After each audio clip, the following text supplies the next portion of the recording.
Haleluya. Shalom saudara yang dikasih dalam Tuhan. Selamat hari Minggu. Kembali kita berjumpa di rumah kita masing-masing melalui ibadah online ini.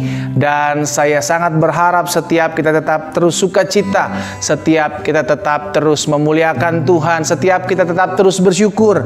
Karena saya percaya keadaan tidak menentukan rasa ucapan syukur kita, namun yang membuat kita bersyukur karena kita tahu hidup kita sudah diselamatkan, yang membuat kita bersyukur karena kita tahu hidup kita sudah dimerdekakan. Karena itu di hari ini, hari Minggu yang dahsyat, hari Minggu yang luar biasa, kita akan beribadah bersama-sama. Saudara ada di rumah saudara masing-masing, saya ada di tempat ini, kita sama-sama memuji Tuhan, kita sama-sama datang kepada Tuhan. Kita tundukkan kepala kita datang kepada Tuhan. Haleluya.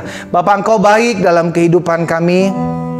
Kami bersyukur karena kasih setia Tuhan. Kami masih boleh diberikan kesempatan pada hari ini, di minggu ketiga kami datang kepada Tuhan di bulan April. Semua karena kasih setia Tuhan, semua karena kebaikan Tuhan.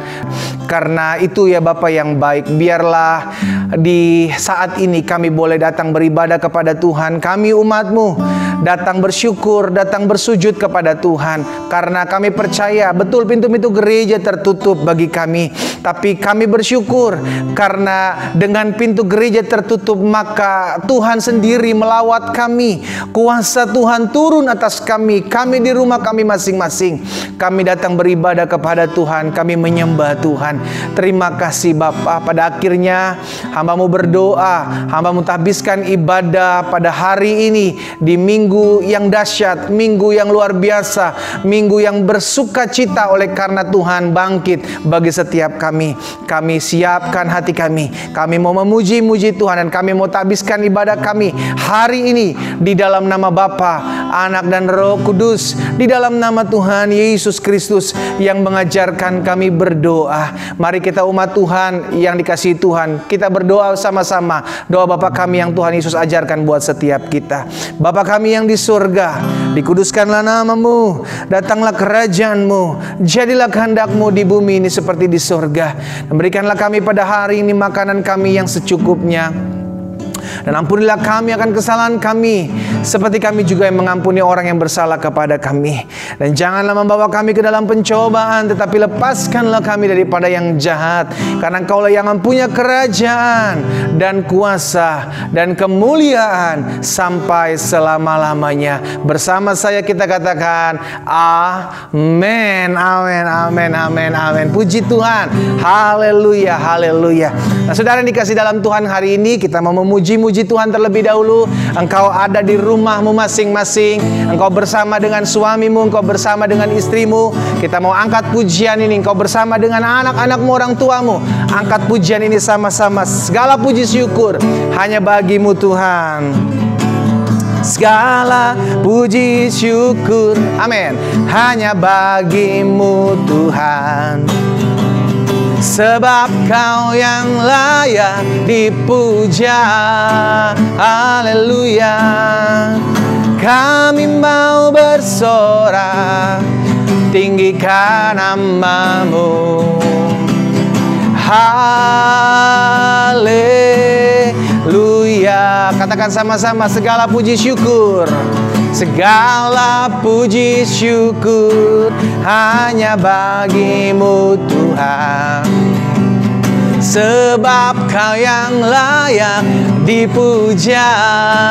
Oh, kami mau bersorak, tinggikan nama-Mu. Haleluya, haleluya.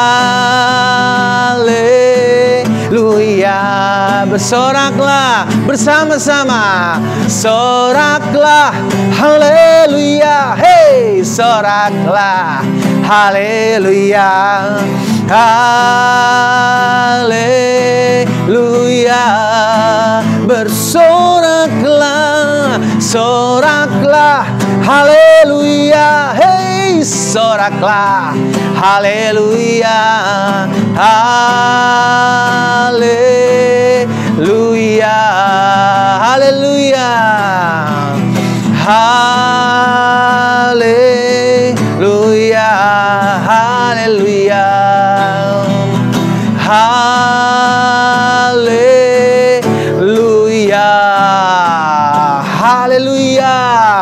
haleluya. Kita kasih tepuk tangan yang meriah buat Tuhan kita. Pujian bagi Tuhan, kemuliaan bagi Tuhan. Kita tetap bersuka cita sekalipun keadaan tidak mendukung untuk kita bersuka cita. Kita bersuka cita karena kita tahu Yesus kita sudah bangkit. Yesus kita akan naik ke surga. Dia akan menyediakan tempat buat setiap kita. Puji Tuhan. Haleluya, haleluya. Saudara yang dikasih dalam Tuhan, kita mau siapkan hati kita untuk kita mendengarkan firman Tuhan. Kita datang kepada Tuhan sebab Tuhan itu baik. Haleluya. Terima kasih Yesus. Yesus, ku bangga padamu. Yesus, Kaulah harta kebanggaanku, selamanya ku padamu. Kau segalanya di hidupku. Kita mau sama-sama angkat pujian ini, katakan, Yesus, ku bangga padamu. Yesus, ku bangga padamu. Amin.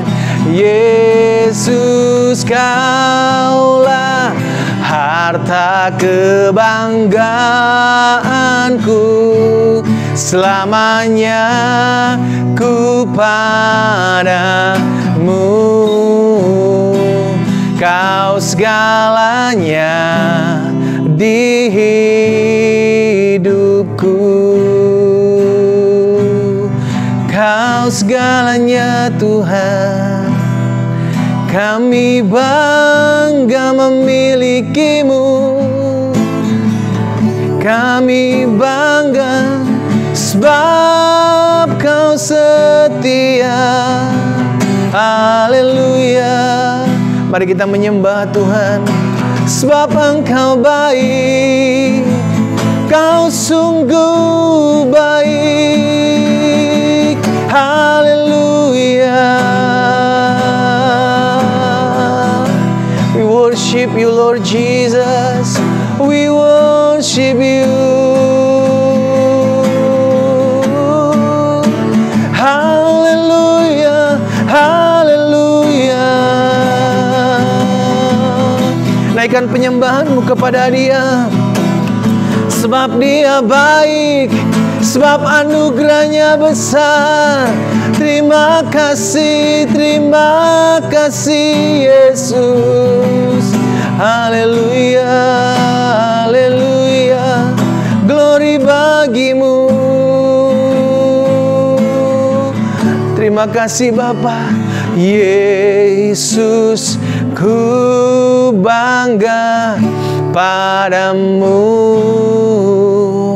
Yesus, Kaulah harta kebanggaanku, selamanya ku padamu. Kau segalanya di hidup. Yesus, ku bangga. Yesus, ku bangga padamu.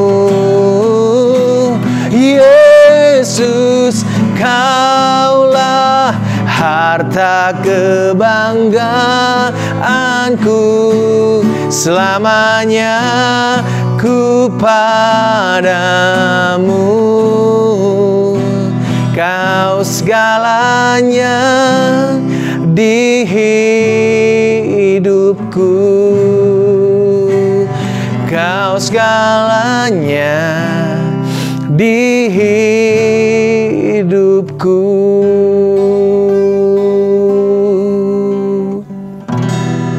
Haleluya. Tuhanlah segala-galanya dalam hidup kami. Engkau yang memberikan kami kekuatan, Engkau yang memberikan kami pengharapan Tuhan. Kami sadar betul Di luar Tuhan kami tidak bisa buat apa-apa. Tuhanlah yang memberikan kami keteguhan hati.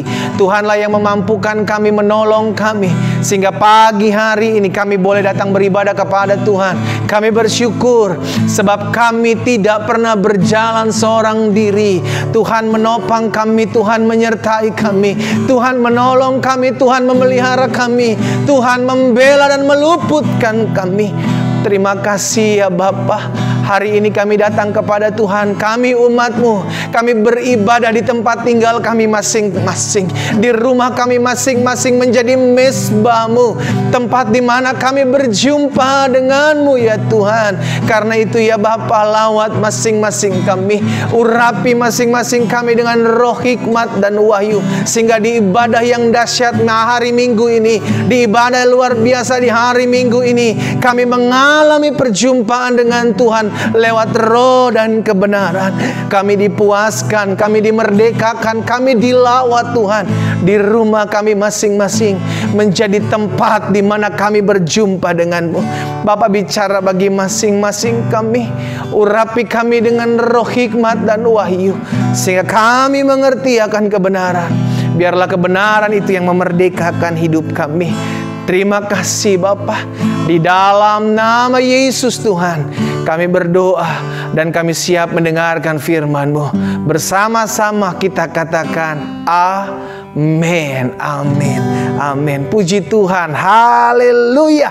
Saudara dikasih dalam Tuhan, saya bangga punya Yesus. Sama-sama kita bilang, saya bangga punya Yesus.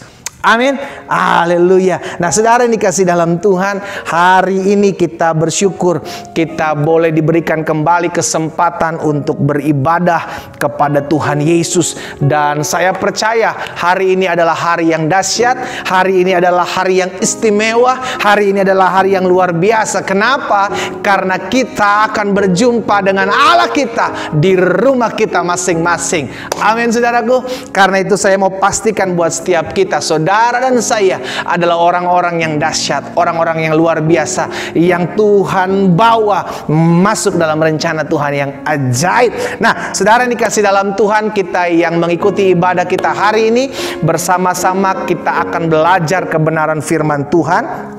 Dan seperti apa yang sudah sampaikan bahwa di awal bulan April ini, sepanjang bulan April ini kita akan memakai tema Focus on Jesus. Kenapa kita harus fokus kepada Yesus? Karena badai masalah, pencobaan, ujian, tantangan seharusnya tidak dapat menggoyahkan iman kita. Iman kita hanya tergoyahkan oleh badai masalah, keadaan, tantangan ketika fokus kita berubah. Kita tidak lagi memandang Yesus, namun kita memandang masalah, memandang pergumulan, memandang ketakutan. Pada saat itu kita mulai lemah, pada saat itu kita mulai goyah. Itu sebabnya di sepanjang bulan April ini kita belajar fokus on Jesus. Dan tepat di minggu ini kita akan bahas berakar di dalam Kristus. Sama-sama bilang sama saya harus berakar dalam Kristus. Amin saudaraku. Kita perlu berakar. Kenapa? Karena hanya pohon yang berakar kuat yang tidak mudah dirobohkan. Saya ulangi sekali lagi, hanya pohon yang berakar kuat yang tidak mudah dirobohkan. Hanya rumah yang memiliki dasar yang kuat yang tidak gampang hancur, tidak gampang rubuh. Nah, kita akan baca kitab kita sama-sama. Kembali lagi, saudara yang dikasih dalam Tuhan, kita yang beribadah di rumah kita masing-masing, jangan lupa baca, sediakan Alkitabmu. Baca Alkitabmu. Jangan cuma hanya menyaksikan saja, tapi biarlah melalui firman Tuhan ini ada rema yang kita dapatkan. Dan kita mau baca sama-sama. Saya baca, saudara dikasih dalam Tuhan juga di rumah kita masing-masing kita baca. Karena Alkitab katakan iman timbul dari pendengaran, dan pendengaran akan firman Kristus. Kita baca dalam Kolose pasalnya yang kedua ayat yang ke-6 dan ayat yang ke-7. Kolose pasalnya yang kedua ayat yang ke-6 dan ayat yang ke-7. Kita baca sama-sama. Kamu telah menerima Kristus Yesus Tuhan kita. Karena itu hendaklah hidupmu tetap di dalam Dia. Dan ayat yang ke-7 bilang begini, hendaklah kamu berakar di dalam Dia dan dibangun di atas Dia. Hendaklah kamu bertambah teguh dalam iman yang telah diajarkan kepadamu, dan hendaklah hatimu melimpah dengan syukur.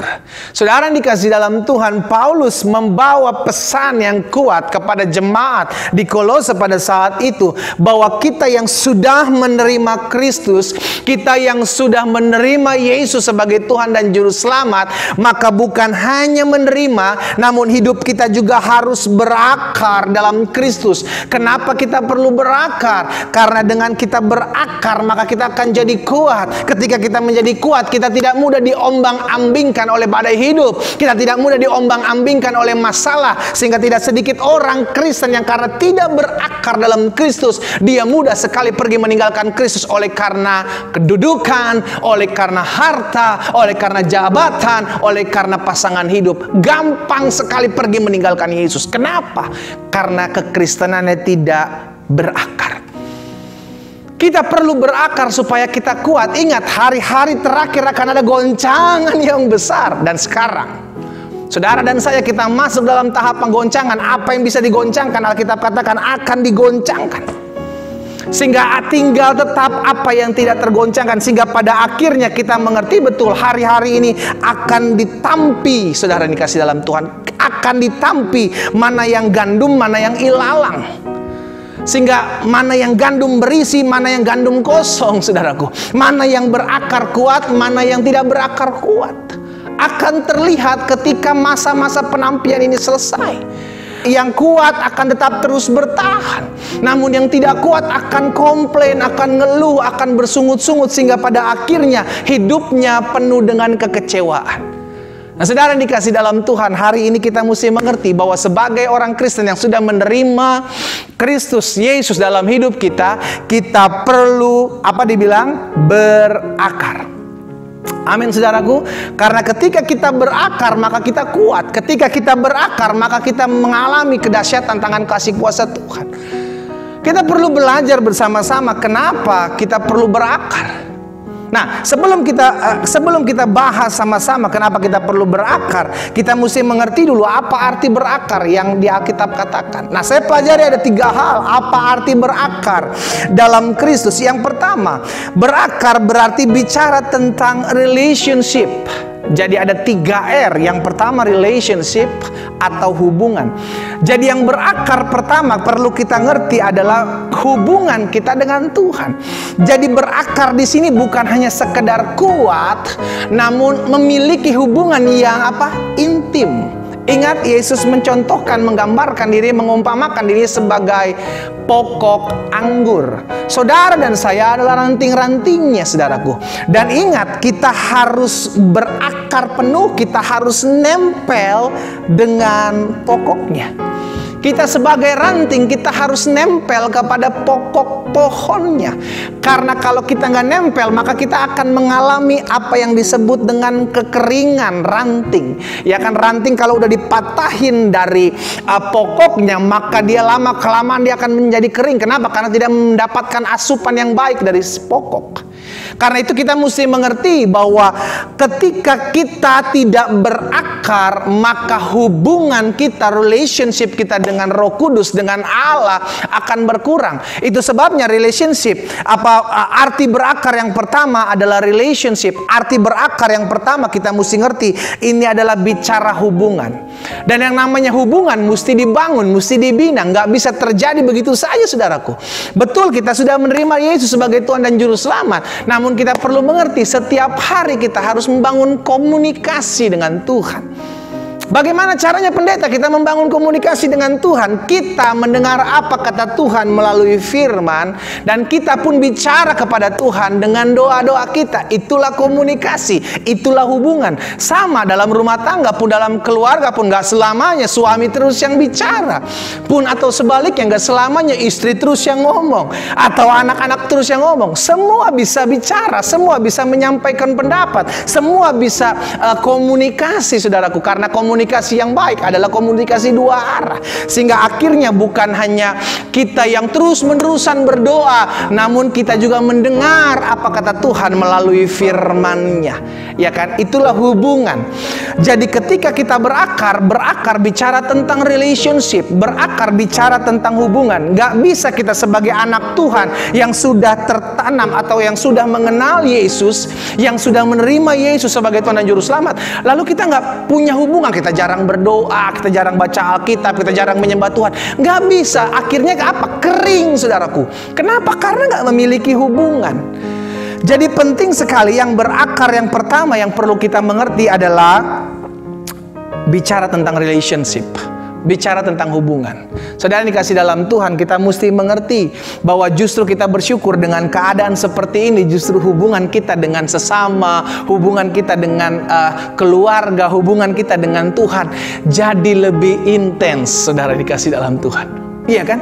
Justru kita jadi lebih sering baca firman di rumah, kita jadi lebih sering memuji menyembah Tuhan, jadi lebih sering berdoa, jadi lebih sering ngobrol sama pasangan, suami, istri, sama anak-anak oleh karena keadaan seperti ini. Makanya selalu saya bilang, kita kalau hidup bersungut-sungut, kalau kita hidup mengeluh, kita hidup nggak bisa bersyukur, pada akhirnya nggak ada sesuatu yang baik yang bisa kita lihat. Semua tertutup dengan apa yang jelek, saudaraku. Namun kalau kita belajar bersyukur dengan keadaan yang ada, kita belajar mengucap syukur, kita belajar berterima kasih dengan setiap peristiwa yang terjadi, maka yang kita lihat adalah hal-hal yang baik. Ya kan? Jadi dari dalam keadaan saat ini pun kita bisa bersyukur. Alasannya apa? Karena kita mempunyai kebiasaan yang baru. Apa? Kita setiap hari jadi baca firman. Iya kan? Setiap hari kita jadi ngobrol sama pasangan kita. Setiap hari kita jadi memiliki komunikasi yang baik. Jadi yang pertama, apa arti berakar dalam Kristus? Saya pelajari arti berakar dalam Kristus. Yang pertama adalah relationship, hubungan. Bangun hubungan kita dengan Tuhan. Gak bisa kita cuman kenal pribadi Yesus, kita terima Yesus sebagai Tuhan dan Juru Selamat, namun hubungan kita dengan Yesus tidak intens. Kita jarang berdoa, kita jarang baca firman, kita jarang menyembah Tuhan. Akhirnya hubungan kita sama seperti kalau butuh aja, saudara. Kalau kita perlu sama Tuhan baru kita datang berdoa. Kalau nggak ada hubungan cuman setiap hari itu nggak ada. Nah, itu yang perlu dibangun. Kalau hari-hari ini engkau mengerti, engkau hari-hari ini akhirnya mulai tahu bahwa sebagai orang Kristen, sebagai orang yang sudah menerima Yesus, bukan hanya saya harus menerima Yesus saja sebagai Tuhan dan Juru Selamat, namun saya juga harus memiliki hubungan yang baik, relationship yang baik dengan Tuhan. Itu penting. Nah, yang kedua, apa arti berakar dalam Kristus? Yang saya pelajari arti berakar dalam Kristus yang kedua adalah yang kedua adalah reproduksi. Reproduksi itu, saudaraku, atau menghasilkan buah. Jadi yang pertama, berakar dalam Kristus adalah bicara tentang hubungan. Yang kedua, bicara tentang berakar dalam Kristus berarti bicara tentang menghasilkan buah. Apa yang sudah kita hasilkan? Kalau orang berakar dalam Kristus, pribadi ini adalah pribadi yang sudah kuat dalam Kristus, dia mulai berakar, maka semakin dia berakar, maka dia akan semakin kuat. Bukan hanya semakin kuat dalam hubungan, namun dia semakin kuat menghasilkan buah. Ada buah roh, ada buah-buah jiwa, sehingga pada akhirnya hidup kita dapat dinikmati oleh orang lain. Itu yang Tuhan cari, bukan? Makanya Yesus bilang, bukan kamu yang memilih aku, namun aku yang memilih kamu supaya kamu pergi dan menghasilkan buah. Jadi Yesus mengutus kita, Yesus memanggil kita dalam kerajaannya untuk mempersiapkan kita supaya kita bereproduksi, menghasilkan buah. Kenapa? Supaya melalui buah itu nama Tuhan dipuji dan dipermuliakan. Hendaklah terangmu bercahaya dalam kegelapan. Hendaklah engkau menjadi garam dunia supaya orang melihat perbuatanmu yang baik dan memuliakan Bapamu yang di sorga. The end of the day, orang melihat perbuatan kita, orang melihat buah kita, kita, orang melihat kelakuan kita, orang melihat perkataan kita. Yang dipuji adalah Tuhan. Tuhan dia dahsyat ya, sudah bisa mengubah kehidupannya. Oh, hidupnya dulu hancur, namun ketika dia datang kepada Tuhan, Tuhan pulihkan. Hebat ya Tuhan. Ujung-ujungnya nama Yesus yang dipermuliakan. Jadi R yang kedua dalam berakar dalam Kristus, yang pertama adalah relationship atau hubungan kita dengan Tuhan. Jadi berakar adalah hubungan kita dengan Tuhan, relationship kita, komunikasi kita dengan Tuhan. Dan yang kedua adalah reproduksi atau menghasilkan buah. Sehingga kita orang-orang Kristen bukan hanya cuman sekedar tahu, kenal atau intim dengan Tuhan, namun ada sesuatu yang dihasilkan. Karena pada dasarnya kalau pohon itu udah berakar kuat, kalau pohon itu udah mengambil sari-sari dari tanah dan dia udah berakar kuat, maka dengan mudahnya dia akan memunculkan buah dan orang dapat menikmati buahnya. Iya kan? Gak mungkin orang mungkin ada pohon-pohon tertentu yang akarnya kuat namun tidak memiliki buah karena memang bukan pohon buah. Namun yang namanya pohon yang menghasilkan buah, selalu dia akan menghasilkan buah. Dan ingat saudaraku, pohon yang baik akan menghasilkan buah yang baik. Amin saudaraku. Pohon yang baik akan menghasilkan buah yang baik. Sehingga pada akhirnya kalau kita mengerti kita sudah berakar dan tujuan kita berakar adalah supaya kita bereproduksi, maka ketika kita bereproduksi kita menghasilkan buah. Dan melalui hidup saudara dan saya nama Tuhan dipuji dan dipermuliakan. Ingat, panggilan kita adalah menjadi berkat, bukan mencari berkat. Kenapa? Karena kita adalah orang-orang yang sudah diberkati. Jangan diputar, jangan sampai gagal fokus, kita ditipu. Kita cari Tuhan bukan untuk menerima berkat, kita cari Tuhan untuk menjadi berkat. Kenapa? Karena pada dasarnya orang yang sudah berakar dalam Kristus, dia mengerti, dia pasti akan menghasilkan buah. Bukan lagi menikmati buah, tapi menghasilkan buah supaya orang menikmati buah kita dan nama Tuhan yang dipuji dan dipermuliakan. Yang ketiga, berakar dalam Kristus berarti bicara tentang relationship, hubungan. Yang kedua, berakar dalam Kristus berarti bicara tentang reproduksi, menghasilkan buah yang bisa dinikmati oleh orang lain. Dan yang ketiga, berakar dalam Kristus berarti bicara tentang responsibility atau tanggung jawab. Saudara dikasih dalam Tuhan, kalau orang dewasa adalah orang yang bisa menerima tanggung jawab yang dipercayakannya. Kalau anak-anak belum bisa diberikan tanggung jawab. Jadi orang Kristen yang belum berakar adalah orang Kristen yang masih kanak-kanak. Namun orang Kristen yang sudah berakar adalah orang Kristen yang sudah bertumbuh dewasa. Dia sudah bisa memiliki hubungan dengan Tuhan. Dia tahu apa yang baik, apa yang bagus. Dia tahu apa yang memuliakan Tuhan. Dan orang Kristen yang dewasa, dia berakar kuat dalam Tuhan sehingga pada akhirnya menghasilkan buah dan memuliakan nama Tuhan dengan kehidupannya. Udah bukan lagi soal bicara cari berkat, apa berkat buat saya, apa yang bisa saya nikmati, tapi kebalikannya, apa yang bisa saya buat pekerjaan Tuhan, apa yang saya bisa buat untuk memuliakan nama Tuhan. Dan yang ketiga adalah tanggung jawab. Orang Kristen yang sudah berakar seharusnya dia mengerti dia punya tanggung jawab dalam kehidupannya. Ingat, segala sesuatu akan dipertanggungjawabkan dalam kehidupan kita. Apa yang kita buat, apa yang kita kerjakan, bahkan kepercayaan yang Tuhan berikan dalam rumah tanggamu. Saudaraku, suami-suami dengar baik. Istrimu adalah pribadi yang Tuhan tempatkan. Anak-anakmu adalah Tuhan titipan Tuhan dalam kehidupanmu. Sama, istri-istri pun begitu. Suami-suami adalah titipan Tuhan. Bukan titipan tetangga, saudara. Iya kan? Titipan Tuhan. Anak-anak kita adalah titipan Tuhan dan kita diberikan tanggung jawab untuk bertanggung jawab apa yang sudah Tuhan percayakan. Ingat, ada yang Tuhan percayakan 5 talenta. Dia kembangkan sehingga ketika Yesus kali datang yang kedua ditanyakan, apa yang sudah engkau buat? Aku sudah mengembangkan semua yang talenta yang kau berikan Tuhan kepadaku. Ada yang diberikan Tuhan 2 talenta, dia pun kembangkan sehingga menjadi 4 talenta. Namun ada satu yang dikasih 1 talenta, dia nggak kembangkan, saudaraku. Jadi bukan soal berapa banyak talent, bukan soal berapa banyak kapasitas kemampuan yang Tuhan berikan dalam hidupmu, namun apakah engkau sudah bertanggung jawab dengan apa yang Tuhan sudah berikan dalam hidupmu. Makanya selalu saya bilang begini, kita diam di rumah bukan berarti kita nggak bisa buat apa-apa. Saudara, teknologi sudah semakin canggih, apalagi dengan keadaan gereja, pintu-pintu gereja tertutup.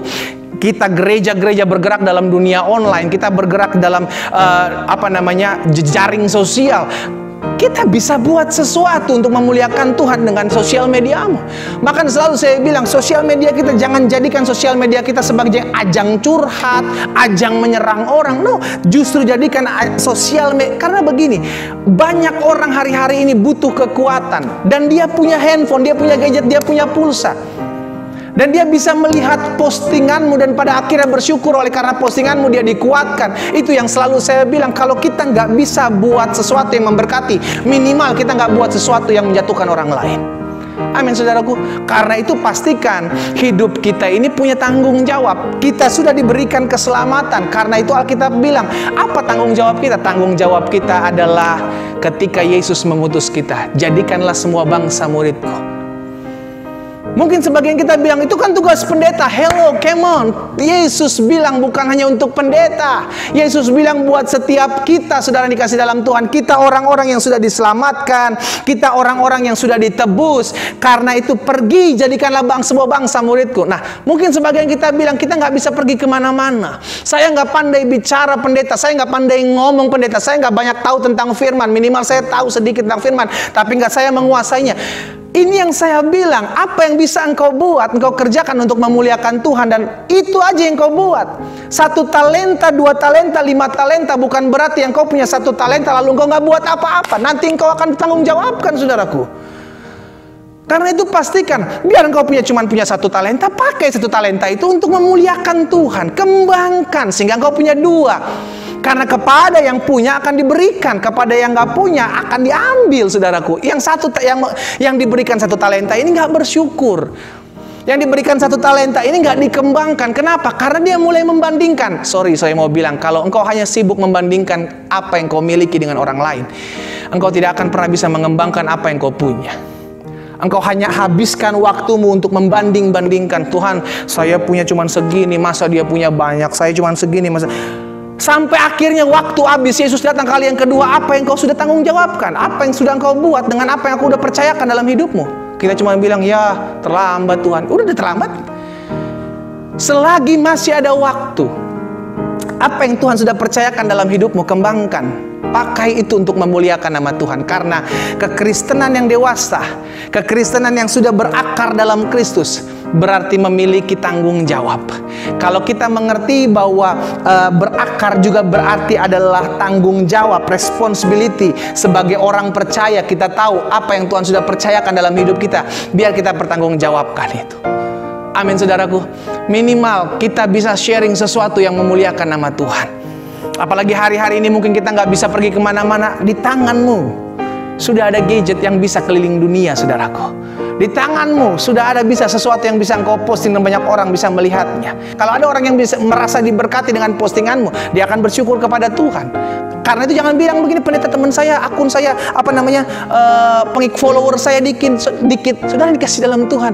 Kalau Tuhan percayakan sesuatu, setia aja dulu dalam perkara-perkara kecil. Ini bukan soal followersmu. Ini bukan soal siapa yang akan lihat. Bagian kita kerjakan untuk bagian Tuhan yang akan mengarahkan, membawa apa yang kau udah buat itu untuk memuliakan namanya. Jangan terjebak dalam ketidakmengertian kita sehingga akhirnya kita mulai membanding-bandingkan talent kita dengan orang lain, sehingga akhirnya kita nggak bertumbuh, akhirnya kita nggak buat sesuatu, cuman abis dibanding-bandingkan. Nah, 3 hal ini kita mesti ingat tentang berakar dalam Kristus. Berakar dalam Kristus berarti memiliki hubungan yang baik, relationship dengan Tuhan, dengan sesama yang baik. Berakar dalam Kristus berarti memiliki atau menghasilkan buah, reproduksi, harus menghasilkan buah melalui hidup kita. Nama Tuhan dipermuliakan. Dan yang ketiga, berakar dalam Kristus berarti memiliki tanggung jawab, responsibility kepada Tuhan. Apa yang sudah Tuhan percayakan, apa yang sudah Tuhan beri dalam hidup kita, kita bisa pakai untuk hormat dan kemuliaan nama Tuhan. Nah, apa akibatnya jika kita tidak berakar dalam Kristus? Apa akibatnya jika kita cuma sekedar menjadi pribadi yang menerima Yesus, namun kita tidak berakar? Yang pertama saya pelajari, engkau akan gampang kering. Engkau akan menjadi ranting yang kering. Engkau akan mudah hancur. Engkau akan mudah roboh. Kenapa? Karena akar bicara tentang kekuatan. Akar bicara tentang kekuatan, dasar kekuatan. Sebuah pohon akan kuat kalau akarnya kuat menancap ke tanah. Demikian pula rumah, kalau rumah dasarnya tidak kuat, maka akan gampang roboh. Itu sebabnya kalau kita jadi orang Kristen tidak berakar dalam Kristus, yang pertama engkau gampang kecewa. Engkau lihat keadaan, engkau kecewa. Engkau lihat gampang disakiti hati orang oleh orang lain, engkau kecewa. Dan ujung-ujungnya engkau akan pergi meninggalkan Tuhan. Kenapa? Karena akarmu nggak kuat. Sehingga ketika engkau datang kepada Tuhan, engkau disuruh pikul salib, engkau kecewa. Mana katanya ikut Tuhan diberkati, mana katanya ikut Tuhan semua berjalan dengan baik. Come on, ikut Tuhan betul, semua diberkati. Karena kita percaya kita sudah diberkati, bukan akan diberkati. Justru sekarang fokus hidup kita adalah bagaimana supaya melalui berkat Tuhan kita menjadi berkat bagi orang lain. Itu yang membuat kita mengerti tentang berakar dalam Kristus. Sehingga pada akhirnya saudara yang dikasih dalam Tuhan, kalau kita tidak berakar, kita akan menjadi kering. Kalau orang udah kering, pasti orang itu gampang kecewa. Kalau orang udah memiliki kehidupan yang kering, dia akan gampang sekali menyalahkan keadaan, menyalahkan orang lain, menyalahkan Tuhan lama-lama, saudaraku. Jadi yang pertama saya pelajari, akibat jika kita tidak berakar dalam Tuhan, maka kita akan mudah digoncangkan. Ingat, hari-hari ini apa yang ada digoncangkan. Engkau akan masuk dalam goncangan ekonomi, engkau akan masuk dalam goncangan sosial hari-hari ini. Semua digoncang. Kalau kita tidak memiliki akar yang kuat dalam Kristus, kita akan kecewa, kita akan kepahitan, kita akan gak terima dengan keadaan yang ada. Karena apa? Karena kita gak gampang bersyukur. Orang kalau nggak berakar hidupnya mengeluh. Orang kalau nggak berakar dalam Kristus cuma ngelihat apa yang dia lihat aja, akhirnya kecewa, kepahitan, sakit hati, saudara yang dikasih dalam Tuhan. Karena itu kita mesti mengerti bahwa kalau sampai kita jadi orang Kristen yang tidak berakar, maka kita akan menjadi pribadi-pribadi yang gampang roboh, gampang hancur, gampang pindah ke lain hati. Kita akan pergi dari Tuhan. Kenapa? Karena akar kita tidak kuat. Kalau akar kita kuat, kita nggak peduli dengan apa yang keadaan terjadi. Kalau akar kita kuat, kita nggak peduli apapun yang terjadi dalam hidup kita, karena kita tahu Tuhan tidak pernah meninggalkan kita. Akar kita udah kuat, sudah menancap ke dalam, bukan lagi cuma menancap, namun udah menghasilkan buah. Jadi dampak daripada kita kalau tidak berakar dalam Kristus adalah kekeringan. Kekeringan rohani akan kita rasakan, dan kekeringan rohani akan berakibat kepada kekeringan jasmani. Engkau hubunganmu dengan sama hancur, hubunganmu rumah tanggamu akan hancur. Kenapa? Kering rohani. Apa-apa cari kesalahan orang lain, bukan melihat ke diri kita. Aduh, kira-kira kenapa ya bisa begini? Aduh, kenapa ya bisa begitu? Saya buat apa ya? Saya salah apa ya? Kita lihat kembali kepada diri kita. Kira-kira apa yang salah? Ini enggak. Kalau orang gampang kecewa, gampang sakit hati karena tidak berakar, dia akan mudah menyalahkan orang lain. Ini pasti gara-gara dia nih. Ini pasti gara-gara ini nih. Pasti gara-gara ini. Nggak pernah dia bicara, oh mungkin saya yang salah, oh mungkin saya yang mesti berubah. Nggak bisa. Saudara yang dikasih dalam Tuhan, kita perlu berakar. Karena kalau kita nggak berakar, yang pertama, kita akan mengalami kekeringan rohani. Yang kedua yang saya pelajari dan yang terakhir, apa akibatnya jika kita tidak berakar dalam Kristus? Kita mudah kehilangan fokus. Fokus kita akan mudah hilang, gagal fokus. Kenapa? Karena kita mulai melihat keadaan yang menyakiti hati kita, kita mulai keadaan yang mengecewakan kita. Pada akhirnya ujung-ujungnya kita menyalahkan Tuhan. Tapi kalau kita berakar dalam Kristus, kita tahu Allah turut bekerja dalam segala sesuatu untuk mendatangkan kebaikan. Kalau kita berakar dalam Kristus, kita mengerti badai hidup boleh ada, tantangan boleh ada. Namun kalau saya udah kuat dalam Kristus, saya percaya Tuhan yang akan membela saya. Sekalipun kita belum melihat pertolongan Tuhan, sekalipun kita belum melihat doa-doa kita dijawab Tuhan, kalau kita hidup sudah berakar kepada Kristus, maka kita tetap tidak akan gagal fokus. Yang kita lihat hanyalah janji Tuhan.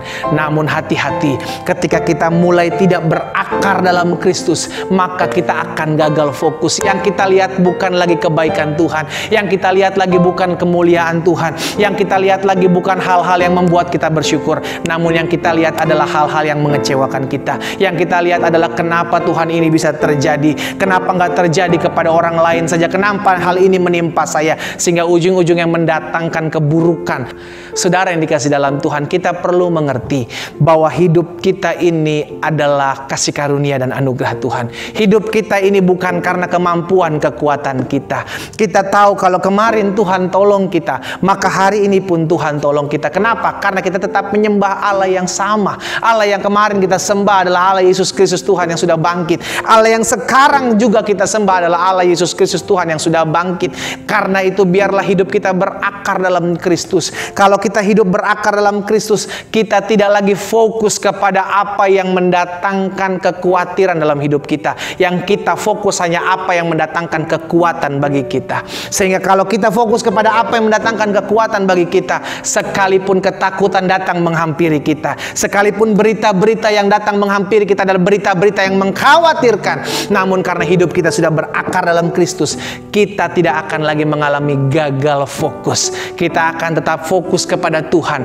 karena kita tahu dari Tuhanlah kita menerima pertolongan kita. Saudara yang dikasih dalam Tuhan, saya sangat bersyukur karena kita hidup tidak pernah berjalan seorang diri. Saya sangat bersyukur kita adalah orang-orang yang sudah tertanam dalam Kristus. Karena itu saya mau mengingatkan kita sebagai hamba Allah, saya mengingatkan setiap saudara yang ikut serta dalam ibadah online pada minggu yang dahsyat, minggu yang luar biasa ini, tetaplah engkau berakar dalam Kristus. Jangan sampai engkau berhenti menanamkan akarmu dalam Kristus. Kalau hari-hari ini engkau sedang berakar lebih lagi, it's good. Ingat, dasarnya akar adalah hubungan kita dengan Tuhan. Berakar berarti kita harus menghasilkan buah. Berakar berarti kita harus memiliki lebih lagi rasa tanggung jawab kepada apa yang Tuhan percayakan dalam hidup kita. Dan jangan sampai kita tidak berakar dalam Kristus. Karena ketika kita tidak berakar dalam Kristus, maka kita akan mengalami kekeringan rohani. Ketika kita tidak berakar dalam Kristus, maka kita akan gagal fokus. Dan ketika kita tidak berakar dalam Kristus, kita akan gampang mudah menyalahkan orang lain. Dan ujung-ujungnya akan berakhir dalam kekecewaan kepada Tuhan dan berakhir dalam meninggalkan Tuhan. Saudara dikasih dalam Tuhan, kita yang menyaksikan ibadah pada minggu yang dahsyat, minggu yang luar biasa ini, tanamkan dalam hidupmu, saya harus berakar dalam Kristus. Sama-sama bilang sama saya harus berakar dalam Kristus. Sehingga hari ini adalah hari yang dahsyat, hari yang luar biasa yang Tuhan telah jadikan buat setiap kita. Kita mengalami kedahsyatan Tuhan, kita mengalami lawatan Tuhan di rumah kita masing-masing. Sehingga pada akhirnya hidup kita memuliakan nama Tuhan. Tetap kuat dalam Tuhan, tetap berakar dalam Tuhan, karena itulah yang Tuhan mau atas setiap kita.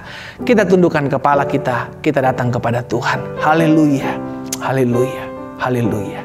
Bapak, terima kasih buat hari ini.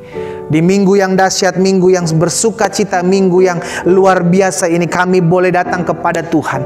Kami bersyukur buat setiap firman yang boleh kami dengar. Tuhan, tolong kami, biar kami boleh lebih lagi mengerti. Biar apa yang hari ini kami dengar, kami tetap terus tertanam dan kami tetap terus berakar dalam Tuhan Yesus. Karena kami tahu dunia hari-hari ini sedang digoncangkan, dan biarlah kami mau tetap lebih dalam lagi kepadamu, dalam lagi menyembah Engkau, lebih dalam lagi kami mau berakar kepadamu. Tuhan, tolong kami sehingga pada akhirnya hidup kami mempermuliakan nama Tuhan. Bapa, hamba berdoa juga ya Tuhan, buat setiap umat-Mu yang hari ini beribadah di rumah kami masing-masing, di tempat tinggal kami masing-masing. Hamba-Mu berdoa di dalam nama Yesus, biar hidup umat Tuhan yang beribadah hari ini di rumah mereka masing-masing, dan mereka mengalami kuasa Tuhan, mereka mengalami lawatan Tuhan, mereka menghasilkan buah, mereka memiliki hubungan yang intim dengan Tuhan, dan pada akhirnya kami boleh mempertanggungjawabkan apa yang Tuhan percayakan dalam hidup kami. Bapa,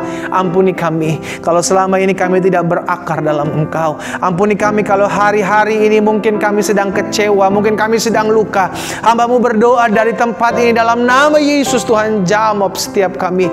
Hamba-Mu berdoa dari tempat ini dalam nama Yesus. Tuhan, lawat setiap kami umat-Mu yang hari ini beribadah di tempat kami masing-masing. Kami dilawat Tuhan, kami dijamah Tuhan, kami dipulihkan Tuhan, kami disembuhkan Tuhan. Hamba-Mu berdoa ya Bapa, di dalam nama Yesus, mari lawat setiap kami. Mari jamah setiap kami, sehingga hari ini, di minggu ini adalah minggu menjadi minggu berkat, minggu kedahsyatan tangan Tuhan. Minggu kami mengalami perjumpaan dengan Tuhan lewat roh dan firman-Mu. Terima kasih Bapa. Apa yang Tuhan taruh dalam hati hamba sudah hamba sampaikan. Biar firman termaterai dalam hati setiap kami, sehingga langkah hidup kami semakin hari semakin mempermuliakan nama Tuhan. Hamba juga berdoa yang sakit Allah, mereka umat Tuhan yang beribadah di rumah mereka masing-masing, mengalami kelemahan tubuh. Dari tempat ini hamba ucapkan berkat dalam nama Yesus. Tuhan jamah, Tuhan pulihkan, Tuhan sembuhkan. Kami pegang firman-Mu, disampaikan firman, disembuhkan yang mereka terjadi atas setiap umat-Mu yang beribadah pada hari ini di rumah kami masing-masing. Oh Tuhan, melawat kami, Tuhan menjamah masing-masing kami di rumah kami masing-masing. Kuasa Tuhan nyata atas kami. Terima kasih Bapa. Biar hidup kami semakin hari semakin berakar dalam kasih Tuhan. Terpujilah nama-Mu ya Allah. Di dalam nama Yesus Kristus Tuhan kami berdoa dan kami bersyukur. Haleluya, haleluya, amin, amin, amin. Saudara yang dikasih dalam Tuhan, kita sudah menerima firman Tuhan, dan biarlah berkat firman Tuhan ini terus tertanam dalam hati kita, sehingga pada akhirnya kita bertumbuh dalam terang firman Tuhan, kita menghasilkan buah, dan biarlah hidup kita mempermuliakan nama Tuhan. Bagi jemaat Tuhan, bagi umat Tuhan yang mau memberkati pekerjaan Tuhan dengan memberikan korban persembahan, saudara yang dikasih dalam Tuhan bisa mentransfer kepada rekening yang sudah ada, rekening gereja yang sudah ada dan terdaftar di layar saudara yang dikasih dalam Tuhan, sehingga kita tetap terus boleh memakai untuk hormat kemuliaan nama Tuhan. Kita tetap terus boleh menegakkan kerajaan Allah di muka bumi ini. Kita bisa pakai untuk pelebaran kerajaan Tuhan dan untuk hormat dan kemuliaan nama Tuhan. Kita berdoa buat persembahan kita. Bapa, kami berdoa dan kami bersyukur, biarlah firman Tuhan tergenapi dalam hati hidup kami. Kami memberi dengan sukacita, sebab kami tahu kami hidup oleh karena kemurahan dan pemeliharaan Tuhan. Tuhanlah yang memberkati setiap umat Tuhan yang memberi dengan sukacita iman. Kami memberi dengan tidak terpaksa, karena kami tahu hidup kami terpelihara oleh karena anugerah dan kasih setia Tuhan. Berkati setiap usaha, berkati setiap pekerjaan, berkati setiap rumah tangga, keluarga dari umat-Mu di tempat ini. Terima kasih Bapa. Pada akhirnya kami pun akan mengakhiri ibadah online kami. Tuhan menjamah kami, Tuhan melawat setiap kami, Tuhan menguatkan kami, Tuhan meneguhkan iman kami, sehingga hari-hari ke depan menjadi hari-hari yang dahsyat, hari-hari yang luar biasa, sebab Tuhan berjalan bersama-sama dengan kami. Tak lupa kami berdoa buat bangsa dan negara kami. Kami ucapkan berkat di dalam nama Yesus. Tuhan berkati presiden, Tuhan berkati wakil presiden, Tuhan berkati setiap gubernur, wali kota yang ada. Tuhan memberkati setiap hamba-hamba Tuhan dimanapun mereka berada. Kami ucapkan berkat, diberkatilah bangsa Indonesia ini. Tuhan memberkati, Tuhan mengurapi bangsa kami. Tuhan luputkan bangsa kami, lalukan bangsa kami dari virus COVID-19 ini, sehingga pada akhirnya masa-masa ini boleh berlalu, karena Tuhan sendiri yang campur tangan, Tuhan sendiri yang tolong, dan Tuhan sendiri yang membela kami. Bapak, terima kasih. Kami juga berdoa buat dokter, suster, perawat medis yang menangani setiap pasien yang terkena di rumah-rumah sakit maupun di mana-mana tempat. Oh Tuhan, berikan mereka kesehatan, Tuhan berikan sukacita, Tuhan berikan semangat bagi mereka, sehingga mereka tetap terus bersyukur dan mengerjakan yang terbaik untuk hormat dan kemuliaan nama Tuhan. Dan pada akhirnya mereka pun dijauhkan, diluputkan daripada setiap virus COVID-19 ini. Mereka ada dalam perlindungan kuasa Tuhan, mereka diberkati Tuhan. Kami juga berdoa buat setiap umat Tuhan yang terkena imbas dari COVID-19 dalam pekerjaan, dalam ekonominya. Tuhan, kami berdoa dalam nama Yesus, Tuhanlah yang memberkati setiap mereka, Tuhan yang mencukupkan, Tuhan yang menyediakan, Tuhan yang menolong di dalam nama Yesus. Terima kasih Bapa, karena kami tahu kami pegang janji Tuhan. Tuhan tidak pernah meninggalkan kami. Tuhanlah yang memelihara kami, Tuhan yang mencukupkan hari-hari hidup kami. Kami mengandalkan Tuhan, kami tidak mau mengandalkan manusia, sebab dari Tuhanlah kami menerima pertolongan kami. Terima kasih Bapa. Kami juga berdoa buat gembala senior kami, Pendeta Gilbert Lumoindong, bersama dengan Ibu Rinda, ketiga anak kekasih yang ada, bersama dengan anak menantu dan cucu. Kami berdoa dalam nama Yesus, berkat Tuhan, pemeliharaan, pertolongan Tuhan memagari hamba-hamba-Mu ini dalam perlindungan dan kuasa Tuhan. Terima kasih Bapa. Pada akhirnya kami akan mengakhiri ibadah online kami. Kami bersyukur sebab Tuhan melawat kami masing-masing, di rumah kami masing-masing. Kami dijamah Tuhan, kami diteguhkan Tuhan, sehingga pada akhirnya kami menjadi pribadi-pribadi pribadi yang tetap terus berakar dalam kasih Tuhan. Pada akhirnya kami akan menerima berkat yang datang daripada Tuhan. Jemaat yang dikasih dalam Tuhan, arahkan pandanganmu kepada Tuhan dan mengangkatlah kedua tanganmu dan terimalah berkat Tuhan. Tuhan memberkati engkau dan melindungi engkau. Tuhan menyinari engkau dengan wajahnya serta memberikan engkau kasih karunia. Tuhan menghadapkan wajahnya kepadamu serta memberikan engkau damai sejahtera. Di dalam nama Bapa, Anak dan Roh Kudus, di dalam nama Tuhan Yesus Kristus, Tuhan memberkati hidupmu, menyertai hidup, menolong hidupmu. Tuhan memagari hidupmu dengan kasih karunia-Nya, dan Tuhan juga yang mencukupkan hari-hari hidupmu. Berkat dari Tuhan Yesus Kristus, penyertaan dari Roh Kudus-Nya, dan cinta kasih-Nya kepada kita menyertai kita mulai hari ini sampai selama-lamanya. Bersama saya kita katakan amin, amin, amin. Selamat hari Minggu. Tuhan Yesus memberkati kita semua. Shalom, shalom, shalom. Selama kita masih takut melangkah, takut bertindak, masih trauma, masih penuh dengan ketakutan, itu bukan dari Tuhan, bos.